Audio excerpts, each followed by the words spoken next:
আসসালামু আলাইকুম। প্রিয় ভাই সবাই কেমন আছেন? আশা করি সবাই ভালো আছেন।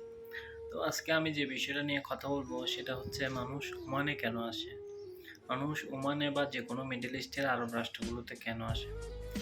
মূলত মানুষ এসব রাষ্ট্রে আসে অভাবের কারণে। কারণ আমরা সবাই জানি আমাদের দেশ বাংলাদেশ হচ্ছে একটা গরিব রাষ্ট্র। গরিব বলতে গেলে খুবই গরিব।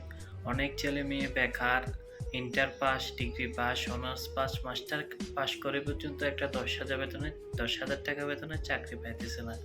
যার কারণে তারা প্রবাসে আসার সিদ্ধান্ত নেয়।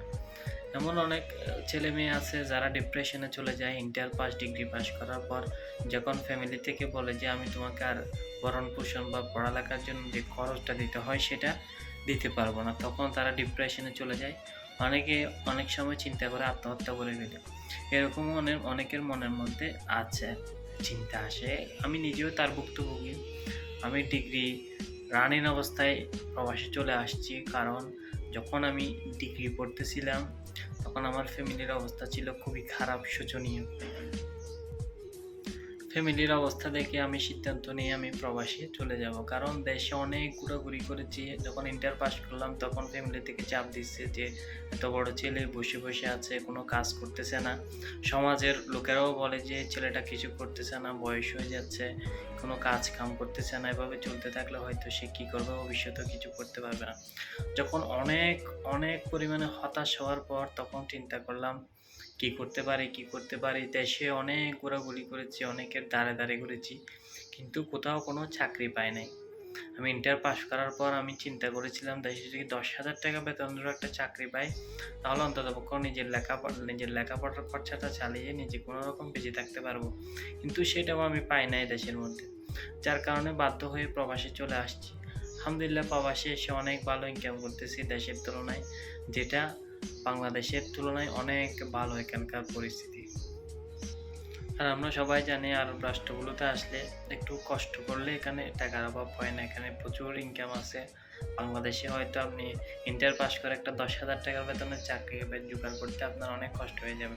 কিন্তু এখানে আপনি নরমালি কোনো একটা কাজে বা ঢুকলে মাসিক আপনি ২৫ থেকে ৳৩০,০০০ বেতন পাবেন। যেটা বাংলাদেশের জন্য আমাদের মতো মধ্যবিত্ত দেশের জন্য অনেক টাকা এবং আমাদের মতো ফ্যামিলির জন্য যেটা অনেক টাকা, যেটা বাংলাদেশে থেকে ইনকাম করা অনেক কঠিন।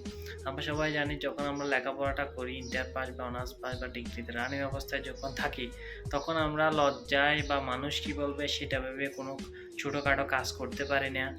বা ধরেন সিএনজি চালাই বা টেম্পু চালাই বা বাস চালাই বা ড্রাইভিং করি, এসব কাজকে আমরা ছোট মনে করি। কিন্তু এসব কাজ করতে পারলে নিজের লাজ লজ্জা বলে সেটাই কিন্তু একদম প্রকৃত মানুষ। কারণ লেখাপড়া আমাদের শিক্ষা দিয়ে কোনো কাজই ছোট নয়। আমি লেখাপড়া করেছি বলে আমি অন্য কোনো কাজ করতে পারবো না, এটা ভুল। লেখাপড়ার পাশাপাশি আপনি অন্য কাজও করুন, সমস্যা নেই।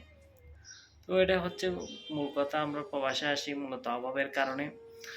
আর প্রবাসে আসার মূল কারণ হচ্ছে অভাব। দেশের ইনকাম নাই, দেশে চাকরি নাই, যার কারণে আমরা প্রবাসমুখী হয়ে থাকি। এখন আমাদের দেশের যারা মধ্যবিত্ত ফ্যামিলির সন্তান আছে তাদের 99.99% ছেলের স্বপ্ন হচ্ছে কীভাবে এই দেশ ত্যাগ করবে, বিদেশে কীভাবে কিছু টাকা ইনকাম করে নিজের ভবিষ্যৎ গঠন করবে। তো এটা আত্মোদ্যোগী হতে গেলেও অনেক টাকার প্রয়োজন। ধরুন আপনি মুরগির ফার্ম দিবেন বা কোনো একটা কাজ করবেন, সেটার কোনো নিশ্চয়তা নাই। কারণ যেকোনো সময় সেটা মুরগিগুলো মারা যেতে পারে বা গরু, ছাগলের ফার্ম করলে সেটার জন্য খাবার-দাবার অনেক খরচা। এসব ঝামেলার কারণে মানুষ এসব ঝামেলায় যেতে চায় না, যার কারণে প্রবাসে চলে আসে। বন্ধুরা, এই হচ্ছে আমাদের প্রবাসে আসার কারণ। ফ্যামিলির অভাব, ফ্যামিলির পারিবারিক সমস্যা, বাবার অসুখ, ছোট ভাই-বোন, তাদেরকে বিয়ে দিতে হবে, ছোট ভাইদের খাওয়াতে হবে, বাবার অসুখ, মায়ের অসুখ, বিভিন্ন অভাবের কারণে মানুষ যখন তার দেয়ালে পেট ঠেকে যায় তখন সে মূলত প্রবাসে আসে। সবাই ভালো থাকবেন। প্রবাসে বিভিন্ন খবর সম্পর্কে জানতে আমার চ্যানেলটি সাবস্ক্রাইব করবেন, পাশে থাকবেন। ওকে, সালাম আলাইকুম।